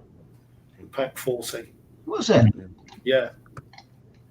It looks like it went just, Extremely efficient. in the it just Russian went backwards very fast. Yeah, they put that anti-tank gun on the Went on the Marder, didn't it? Armada, yeah. Did you get your parcel today, Moss? No, I didn't. Where is it? You No, probably get- hasn't arrived Our yet, mate. Royal Mail- Our Royal Mail system, I booked a collection on Friday. Yep. Parcel I'm sending up to Moss. They said they would collect it on Saturday. Sure enough, they said they would collect it before 1:30. They turned up at about 5 p.m. Collected it. Then I got a message saying, sorry, we failed to collect your parcel. And then today I got an email, bearing in mind I live in Gloucester, they said, we are very sorry, but your parcel has accidentally been sent to Gloucester. I mean, come Did you on. put your return address on the back? No, No, because I put a return address on the back of a parcel once. I sent the others reposted it to me. it's got it on the label. It's just a fucking joke. I had a thing come from America, and I got an email to tell me there was a customs charge to pay, and that was like 9:37 a.m. Then at 10:07 a.m. I paid the customs charge, and it showed on the tracking customs charge paid, and then at 10:17 it said awaiting payment. And I went into the post office, the sorting office, and showed the guy the tracking, and he was like, "Oh, there's all something there, mate. They're just shit. They're shit." Who's that from? Oh, 156. Yeah. So who's Warlord Games then? Who owns Warlord Games? Airfix. Or Hornby, I should say. Hornby. Is that right? Hornby owned them. Yeah. Yeah, Hornby own Warlord Games now. Well, I never. I've never even heard of them. Yeah, but they don't own the tooling though. That's the problem. What? James would probably know this. What scale is TT 120? 120th. 1/20th. 120th. It says it in the name. Yeah. I just thought it was a gauge. I don't know nothing about railways. So No, it's TT stands for tabletop 120th scale. 120. Ah, right. Is that what it means? Right. Yeah. But yeah, so Hang on, 120, 120th scale, isn't it? 120. If it can't be 120, 120. Going to say 120 is scale. 120th car is like, They call it TT 120, but it means 120th scale. That's So how it's it's said. 1/20th scale. Right. Yeah. Going to say, so it's a 1/20th scale train, it would be, you'd have to put it in your back garden, wouldn't you? Well, how do we don't say, we say, you know, people say it's 144, don't they? Or 144, you know what I mean? They say that. Yeah. It's just one of them things, isn't it? Yeah. You know, a 1/360th scale, isn't it? Things like that. You know what I mean? It's the way they say it, isn't it? It's, you know, it's like I didn't realize this, that Peugeot were banned from calling their car the 5007. They had to call it the 507 or something, because 007 is a trademark for James Bond. Yes. So then they brought out the 4007. Is it the 1007, which is the, you know, the with the sliding doors on the side? Yeah. They couldn't call it the 1007. They had to call it the 1007 or the 107. They couldn't call it 1007. You know, it's like bollocks. But to be fair, the word O isn't, you know, they say O, you should be saying, you know, 007. Yeah. You know, 0 is naught. Right, correct. You not know, O. yeah. 007. Yeah, your name is Moss. It's MOS. It's not Moss. Not M0S. No, I've been calling Moss for years though, since I was 007 is wrong. It's 007. Yeah. Mine is MOS 6510 models. It should be. If he's had baked beans, it's windy. Oh, Yeah. We used to annoy regulating petty officers in the Royal Navy back along by calling them RP0 because they insisted we said our numbers with zeros in. Right. Thank you very much, RP0, we used to say. That wasn't funny, but I thought I'd relate it anyway. Yeah. I'm Well, here all week. It's like You're serious. I remember working in a pharmacy, and one of the locations was SH1T. I used to laugh at that every time. SH1T. Right. Yeah, Hornby, what I'm saying is that Warlord Games are bringing out a load of tooling in the next few months in 156 scale. And it will be interesting to see if there's any link between what Airfix release and what Warlords release. I know that they kept a separate company. I don't even think Warlord Games is based out of Margate like Airfix is. And then I remember Dale saying the question should be, who owns the tooling? Because allegedly Warlord Games, even though they're releasing this stuff, it's not their tooling. So, but they are bringing out some interesting stuff in 156. And I just feel that 156 seems to be getting a lot of love these days, but not from the main articles. The main manufacturers. You've got Rubicon models, and you've got this Warlord Games. There's another one in the mix as well that does 156. Rev 156, don't they? Revell do 156. Yes. Do they? They've got some armor in 156 scale. I never knew that. Well, we'll beat my bottom there on that one. I didn't know that. He's checking now. Look at it. He's on Google. Yeah, I didn't even. I'm just looking at Revell. Is it under the Revell label or something else? I'm just looking at. Let's go on. I mean, go one. You see, another one. You're talking about scale. Don't Airfix do 148 scale cars? 143. The 43rd. 143rd. Right. I don't think Airfix have ever released a 48 scale vehicle. Yeah, they have Land Rover. Bedford. And the Cheetah. And the Refueler. Oh, sorry, yes. The Herrick stuff. Yeah. Sorry, John, but you're wrong. Yeah, the Herrick stuff, you're right. And the World War II RAF support vehicles. Yeah. Which I was very surprised with the Bedford that it's got an opening sodding Yes, quad. true, yeah. And there's literally no ejector bins apart from on the canopy roof. Right, Revell don't do any 156 scale tooling, apart from the original Lockheed Starfire from back in 1953. Chris Craft Flying Bridge Cruiser it was a 56 scale, and the Boeing Beaumark ground to air missile was in 56 scale. That was all in the 1950s. It's Italieri, yeah. It's not Italieri, it's Italieri. Italieri. Yeah. It's Ital Scary. No, it's it's right. It's actually shit-allery, isn't it? Yeah. A lot of it is terrible. Yeah. They used to have a good name in the 70s, Italieri. Well, Italieri is what they were called then, but really gone downhill in the last 15 years. Italieri. I've got an old kit here with an ME323, which is Italieri. Yeah. The eye out. Yeah. Well, Well, it's no, Italiari. It was Italiari, wasn't it, or something? It was Italieri. It was Italieri. And now it's Italeri.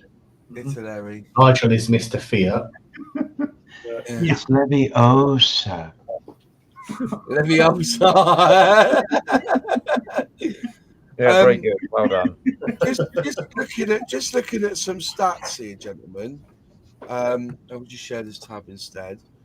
You know, Rubicon models in 156 scale, they've got 84 different toolings, new toolings. Holy smokes. Yeah.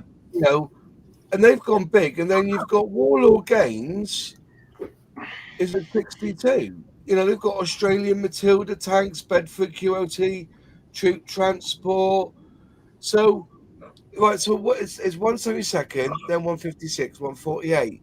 So if Airfix wanted to, I'm sure unless they buy the tooling, I would just get rid of the 72nd scale shite and just release 156 now. Get rid of the 172nd stuff.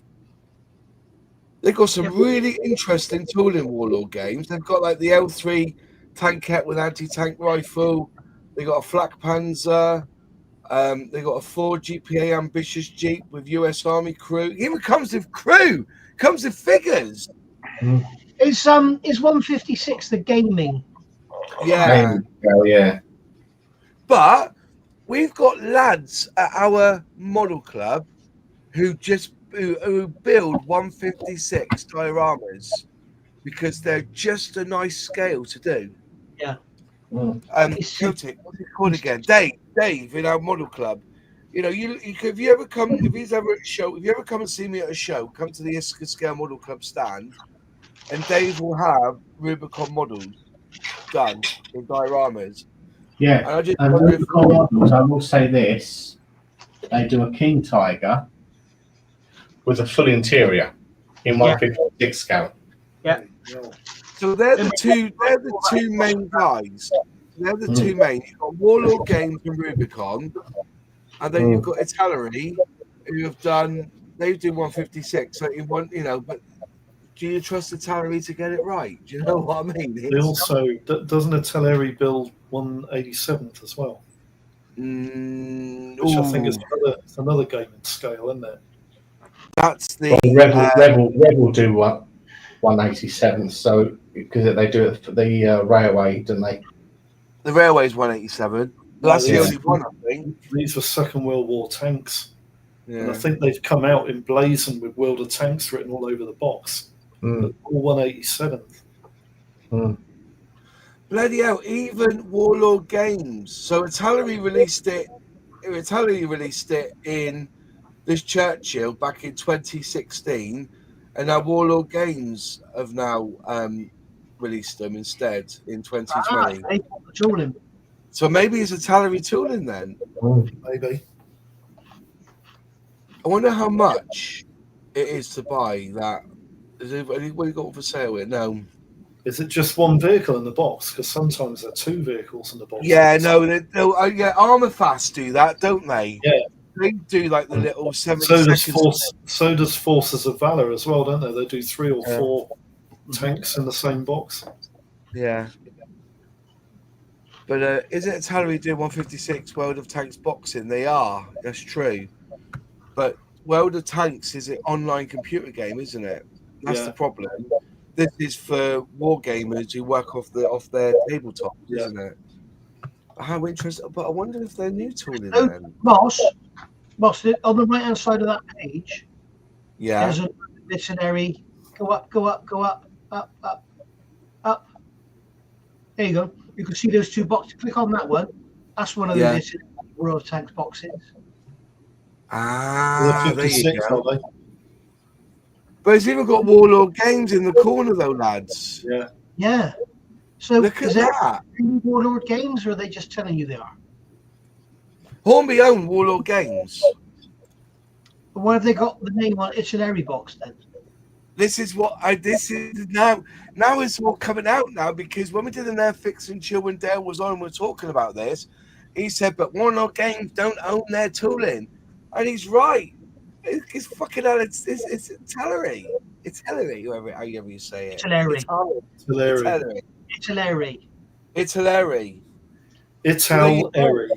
So there you go. It's got Warlord Games in the bottom of the corner there. What's the date on that tooling? To 2020. Bloody hell. Do you know, see, look at this, right?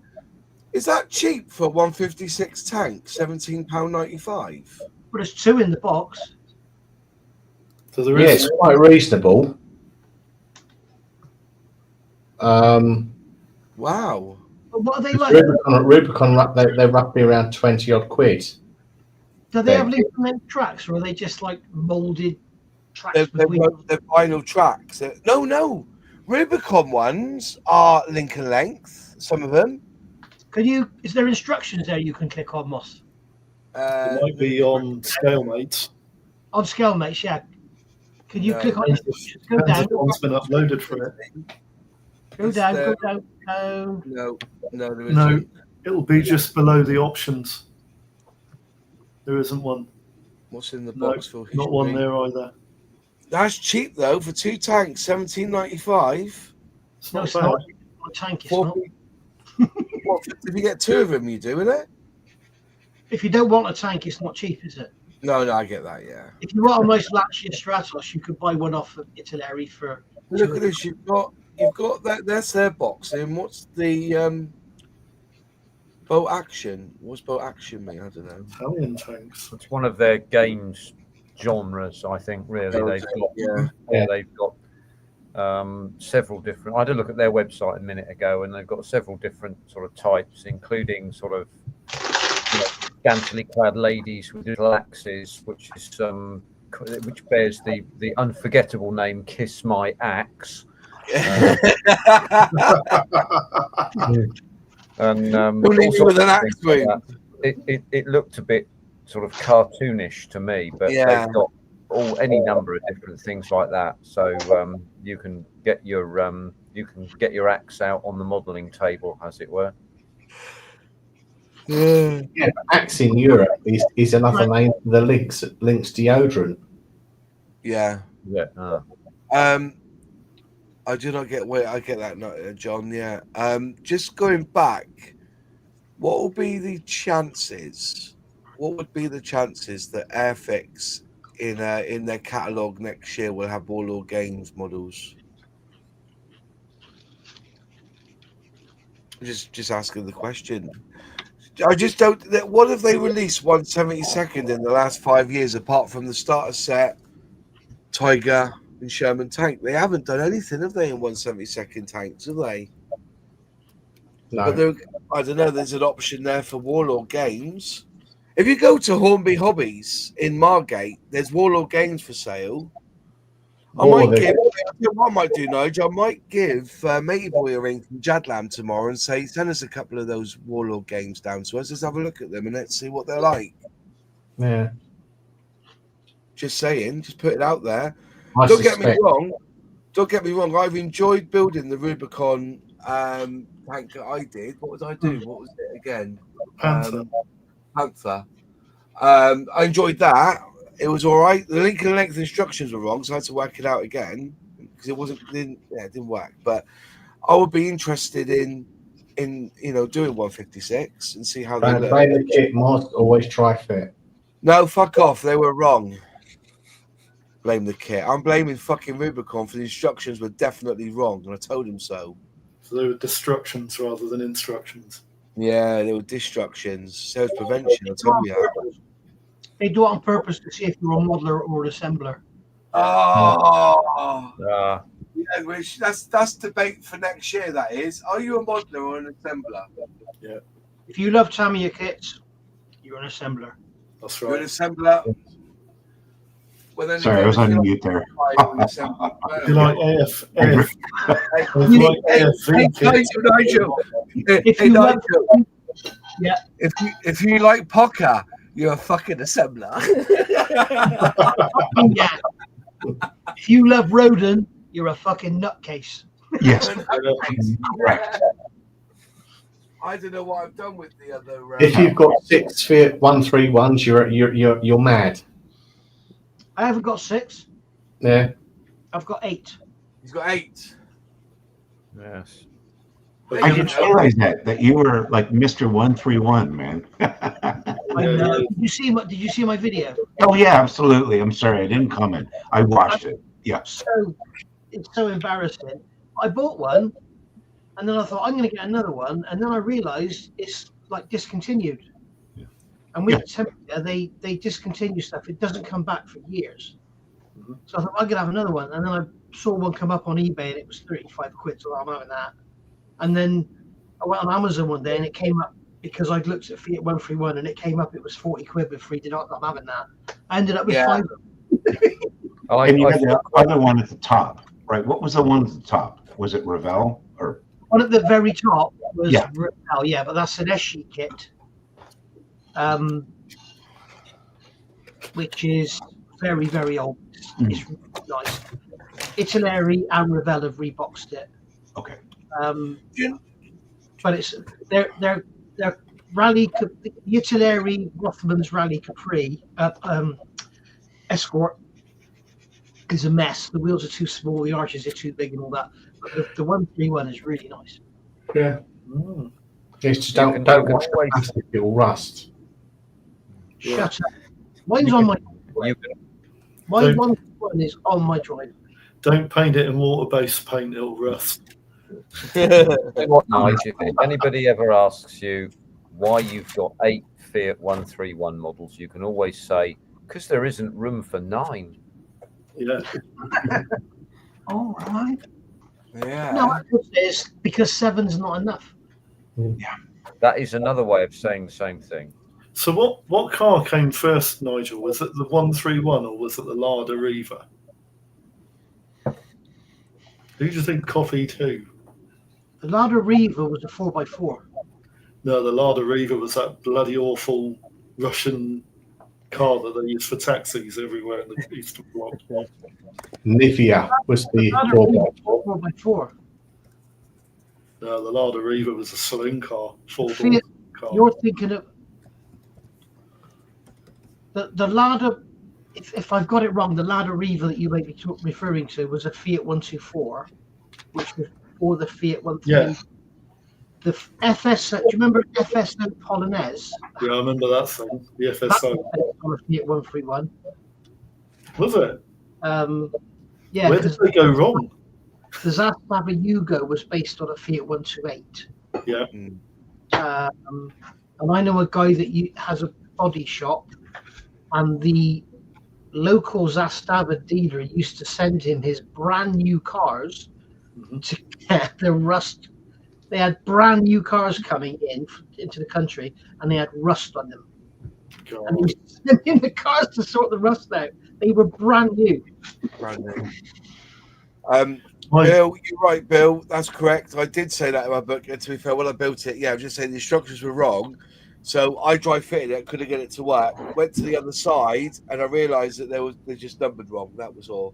But the numbering was awful because of the instructions. So you had to really build it in situ and then see if it would fit or not. That was the problem with it. It was very hard to work out what was. They were just numbered wrong. That's all it was.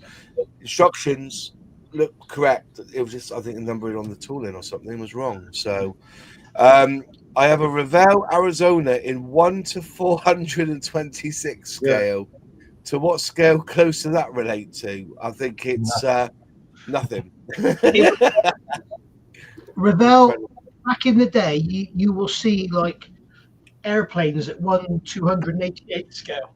You'll see ships at 1/360th scale. I think they called it box scale, and they basically made a model to fit a box. That's right. I'd also like to say thank you to Barrow Zigger and Dutch Dave. It was the Lada Niva was the 4x4. So sorry, John, you were correct. The Lada Riva, The Lada Riva was either a Fiat 124 or a 125. 124. Fiat 124, Nige. Yeah. My first car was a Fiat 127 with 70 brake horsepower. It used to go like shit off a shovel. 1054. Four speed box. Fucking brilliant, mate. I've been doing my research on my next video with rarest Revell kits, and I was surprised on the different scales I've come across.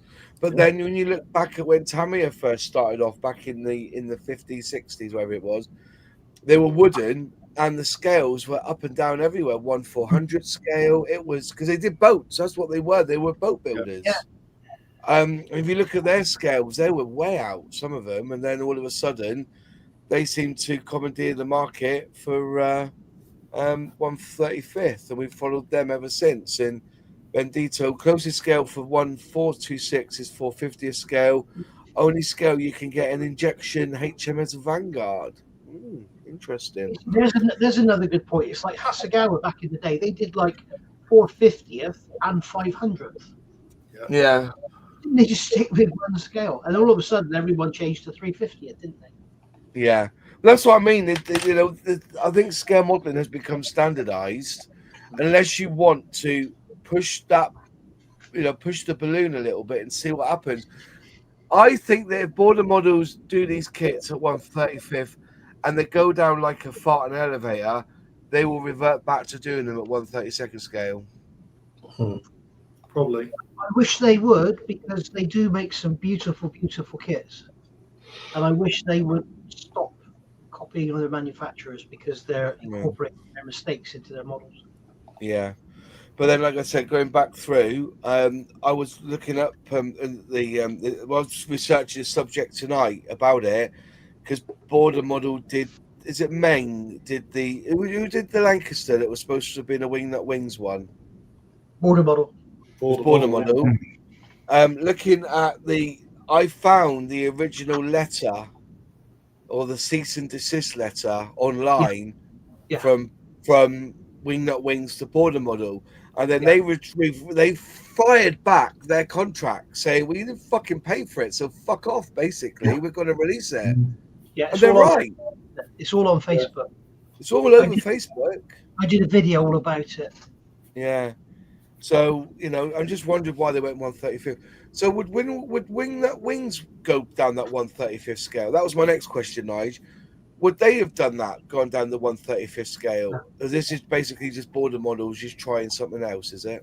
Border Model did the 35th scale Stuka before they did the Lancaster.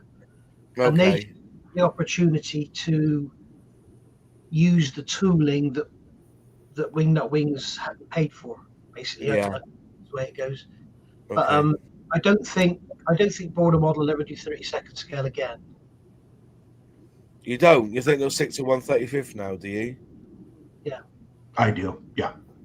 Okay. I don't know what their new niche. As I say, for dioramas and stuff. But as somebody said in the comments earlier on, if they're going to do a Dauntless and a Helldiver and a Hellcat at 35th scale, then, look out for a 35th scale Yorktown bridge. Yeah. And I will be all over it.